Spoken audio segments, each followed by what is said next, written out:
们自己最喜欢角色身上什么特点呢？说实话，我挺怕拍霸道总裁的，真怕，因为一听到这4个字就感觉没有好事发生，是吧？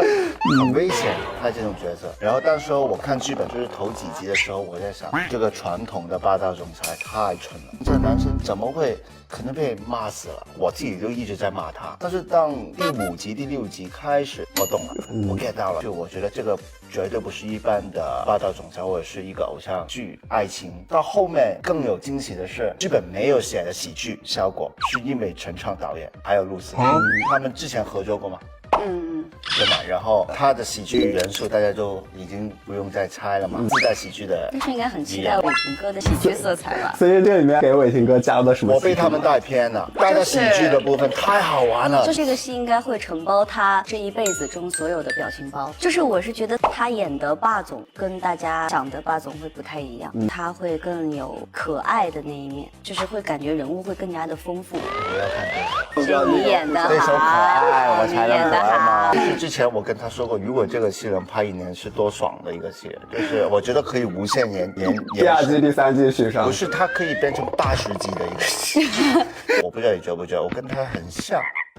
性格有点像，因为我们星座也是一样，所以有时候我发觉，除了头1个星期，第2个星期开始已经开始 get 到大家想要什么了，基本上不需要太多的沟通，那种默契在现场。比如说我们现在这个景是我们新婚的别墅，我们的分手、吵架、恩爱、亲密都在这里发生。一些戏我觉得那种默契很好，就是不用前期要沟通很久的那种。所以其实你刚刚说到，就是差不多1周的时间，2人就特别有默契了。有了。我们觉得挺有默契，但是要不叫观众？这就是女生的默契，就是女生的默契。默契在你一些点，就是比如说我们身边的人，我们觉得他们奇怪的人，我们会有一个眼神。然后我们也一直在判断男女主是什么星座，就是可能他的星座就会比较纠结一点，就肯定不会跟我本人太像。那用3个关键词形容下你们剧中角色的关系是怎样的？拉扯，你拉扯，我拿捏。拿捏，再来一个。好，你现在变成我翻译官。但是现在听不懂我说什么，只有你听得懂。出活动给我打电话，马上过来。他们不懂啊，就是你帮我说。好的，伟霆哥马上到。然后坐在旁边。所以平常就是露丝是你在剧组的翻译官是吗？感觉导演到现在都听不懂我在说什么耶。都要靠露丝跟导演说。我们在戏里排的一些跳舞啊什么的，都是现场来的，因为哥哥很会跳舞嘛。而且那段时间他的那首歌爆红，来 Say You Love Me Too。那每天去现场，为什么我15分钟写的歌而已？为什么我不懂？有被受到啊？为什么？对，是为什么？每天这样问你是吗？他那就是很疑惑，我说这首歌为什么会红呢？但为什么呢？然后我说你快点用这首歌拍个抖音，我不会拍。可是为什么这首歌会红呢？不是我莫名其妙，因为那首歌很久以前了，很多年前的歌，突然间我不知道为什么在某一个平台一直大家会翻唱了这首歌，说明它经典，怀旧吧，只能说怀旧。那也没有了，这个时候一定要说没有。对，学到了，高智商，快点，没有。OK。所以你们平常的交流是不是就是能很快 get 到对方的这种点？也没有，我没有对他很严格，没有，他很会做人。因为我毒舌，我是毒舌来的，你也没好到哪儿去。我没有毒舌，谁跟毒舌呢？我也没有毒舌过你啊。对啊，那为什么我说我没好到哪里去啊？不是你毒舌别人也会很有毒舌吗？有啊，有吗？有啊。其他演员？你平时说闹闹，闹闹是谁啊？你儿子。哦，谁呀？为什么不找闹闹跟我们一起做访问？人家去 KTV 唱过歌吗？你知道他坐在这儿，我们俩基本上去划手机去了。跟你说，有一次杀青的时候，带着闹闹说，带我去唱歌吧，带我去唱歌。我说好，走，我们去唱歌，我们去唱歌了。一个人拿着话筒唱3个小时，困了回去睡觉。好，那我们继续。在合作之前，你们有认识吗？认识啊，我们录过一个综艺。对，这次更深入的合作之后，觉得对对方的印象有发生变化吗？当时导演跟我说伟霆哥的时候，我当时就整个就很开心，因为我虽然说不是跟伟霆哥很熟，但是我有跟他相处过，然后我觉得他是一个很好相处的人。我一直叫伟霆哥叫哥哥，但是戏里有很多时候要叫老公。最开始的时候，我就会有一点觉得这个辈分让我变了，有点很奇怪。然后后来我们在演着演着发现，就是少年，因为是他的性格吧，性格又很好。对，感觉我觉得还有那种小孩子的一面那种感觉，是吗？对，他怎么又突然来了一个这个？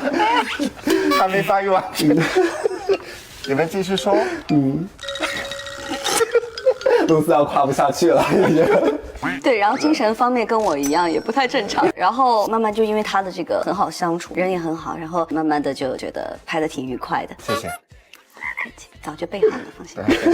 来，准备你的通稿。准备你的通稿，准备你的通稿。说实话，我这1-2年比较少在平台上面冲浪，就是给自己的私人时间比较多了，跟以前有点不太一样。露丝给我的印象就是在文化里面，当时我感觉有一点像同一类人。然后其实当我知道这个戏跟露丝拍的时候，我也是其实跟你一样，就肯定很想跟她合作，因为我觉得对于我来说，同一类人很重要，对她很有新鲜感，就是想知道这个女生平常是怎么样的。所以我在拍的时候会发觉，原来是同一类人。然后我看前几天还有个话题说猫狗变胖，赵露思、陈伟霆全责，你们有看到吗？啊？因为看到你们每天路透经常在投喂各种宠物，因为我跟伟霆哥都很喜欢小动物。有养猫吗？有啊 ，OK， 养你们跟我一样有猫有狗。对，我们是都很喜欢小动物，所以我真的就是那个现在你们俩的路透天天在我的首页，然后每次看到都是蹲在地上，然后投喂那些狗狗啊什么的，很治愈吧？对。而且我们在路上碰到那些狗狗，其实都蛮可怜的，都是没有就是流浪狗狗、流浪猫猫的。许妍在剧中是从金牌女主播到自媒体事业嘛，然后其实这件事情日常艺人也有接触，那就是你日常经验有带到拍摄中吗？哦，这个觉得是真的是非常非常的好，是为什么呢？因为我平时就很喜欢看直播的一个人，然后突然这个剧本里写了这个直播的这个空间啊，对于演员来说是非常非常兴奋的。我是每天晚上看吃播才能睡着觉的一个人，然后我一看说，嘿，这不就是把我平时的那些储存的那些知识一下就用上了吗？还有一个就是，我觉得除了是去体验这个，还就是告诉大家这个行业的不容易。其实我们这个戏有好多讲不同行业的，一个直播行业、美妆行业，还有就是外卖行业，我们会有涉及到这么多种行业的一些不为人知的一些小秘密。如果说让许妍给赵露思来规划一下你的账号的话，你觉得会规划些什么内容呢？我觉得许妍给赵露思规划应该也是现在这样子，因为我的账号都是我自己搞的嘛，对，然后也是很多年，有些时候我会真的会躺在床上一个一个往之前翻，就是我会觉得我在拍那些视频的那些时候还历历在目，就是还是会回忆起来自己想要去拍什么东西，创作什么东西，所以还是挺开心的。如果是许妍来做的话，我觉得她应该也会这么做。我说完了。你这里最喜欢是什么？这里最喜欢是什么？这个你们新婚公寓里面最喜欢是房间的，因为那个房间是这可以上面可以看到。对，我刚刚去参观了一下。我最喜欢那个鱼缸。这个鱼缸，但是那些鱼换了2轮，你知道吗？我知道啊，之前那条歪嘴都不在了，不在了，搬家了。屏幕上这4个字儿“霸道总裁”，他可不仅仅是个老板或者 CEO 这么简单。这是一种人设，你懂吧？就是那种又有钱又有权，做事特别强势，甚至有点装横，但同时呢，他又有一种让你没法抗拒的浪漫感。没错，就是你在很多言情故事里看到的那种男主角。比如说，你想强调他又有钱又傲慢，那 arrogant billionaire 就很到位。那如果你想说的是他那种什么都想控制的劲儿，用 controlling boss 就特别形象。当然了，最常见、最直接的翻译就是这个 domineering CEO。这个说法呢，可以说是非常精准地抓住了这类网络小说男主角的核心气质。好，我们来看下一个人设，毒舌。这个词的翻译也特别有意思。你得先琢磨琢磨，它这个毒是哪种毒？是那种特别狠、特别酷的吐槽，那可以用现在很流行的词儿 savage， 还是说有点阴阳怪气，让人不太舒服，那 snarky 就更合适。又或者是一种很高级的、带着智慧的尖锐批评，那就是 acerbic 了。不同的情况得用不同的词才行。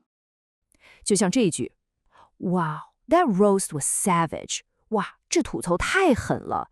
这就是你在朋友之间开玩笑，形容一个又搞笑又一针见血的评论时，最地道、最潮的说法。